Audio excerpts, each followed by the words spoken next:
నమస్తే, welcome to TV 45 news. Vikarabad జిల్లా Kodangal municipal కేంద్రంలో లయన్స్ క్లబ్ ఆఫ్ కొడంగల్ వారి ఆధ్వర్యంలో ఉపాధ్యాయ దినోత్సవం ఘనంగా నిర్వహించారు. సర్వేపల్లి రాధాకృష్ణ జయంతి పురస్కరించుకొని మురహరి ఫంక్షన్ హాల్లో కొడంగల్, దౌలతాబాద్, దుద్యాల, బొమ్రాస్పేట మండలంలోని ఉత్తమ ఉపాధ్యాయులను పూలమాలలు, సాల్వాతో ఘనంగా సన్మానించారు. లయన్స్ క్లబ్ సభ్యులు అనంతరం మండల విద్యాధికారి రామరెడ్డి, లయన్స్ క్లబ్ సభ్యులు దాసప్ప యాదవ్ మాట్లాడుతూ దేశంలో ఎన్నో ఉన్నతమైన పదవులు చేపట్టారని, భారతదేశానికి స్వాతంత్రం వచ్చిన తర్వాత విద్యా వ్యవస్థను రూపకల్పన చేసిన మహానీయుడని అన్నారు. ఈ కార్యక్రమంలో లయన్స్ క్లబ్ సభ్యులు శివరాజ్ పాటిల్, శ్రీనివాస్ గౌడ్, అడ్వకేట్ రాములు, వడ్డే భీమ్రాజ్, శ్రీశైలం, కాన్కుర్తి రమేష్, విద్యార్థులు పాల్గొన్నారు.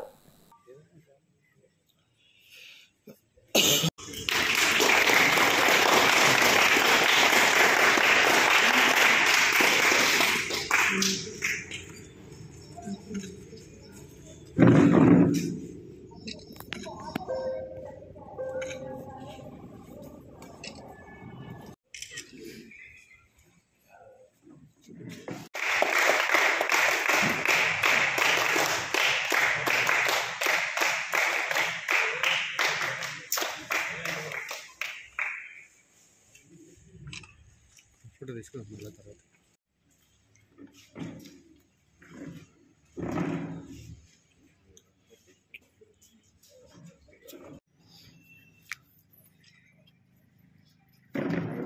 అంత పందులు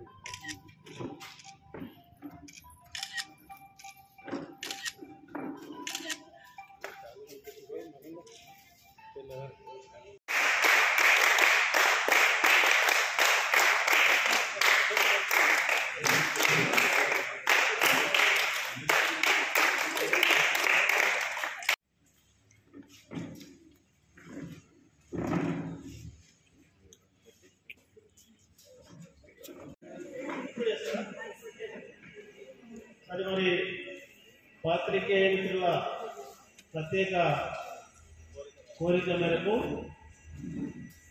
మా గౌరవ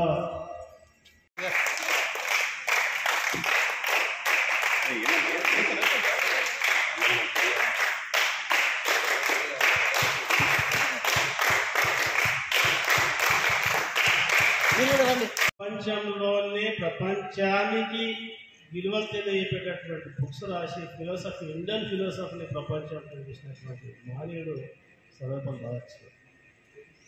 మరి అతని జన్మదినాన్ని ఈరోజు మనం అందరం కూడా ఎందుకు జరుపుకుంటున్నాం అంటే, మొట్టమొదటి ఉపరాష్ట్రపతితో పాటు మన కల్చర్ని, మన భారత యొక్క సనాతన ధర్మంతో పాటు భారతదేశం కల్చర్ని ప్రపంచవ్యాప్తం చేసినటువంటి రెండవ వ్యక్తి. ప్రజలకు స్వతంత్రం తర్వాత భారతదేశం యొక్క విద్యా వ్యవస్థ రూపకల్పనలో ప్రముఖమైనటువంటి పాత్ర వహించినటువంటి మొదటి వ్యక్తి సర్వేపల్లి రాధాకృష్ణ గారు. సర్వేపల్లి రాధాకృష్ణ గారు టీచర్ ఉద్యోగం చేసినారు, మరి వైస్ ఛాన్సలర్ చేసినాడు, ఉపరాష్ట్రపతి చేసినాడు, తర్వాత రాష్ట్రపతిగా రిటైర్డ్ అయ్యాడు. మన దేశంలోనే అతిపెద్ద పోస్టును అలంకరించినటువంటి పెద్దలు సర్వేపల్లి రాధాకృష్ణ గారు.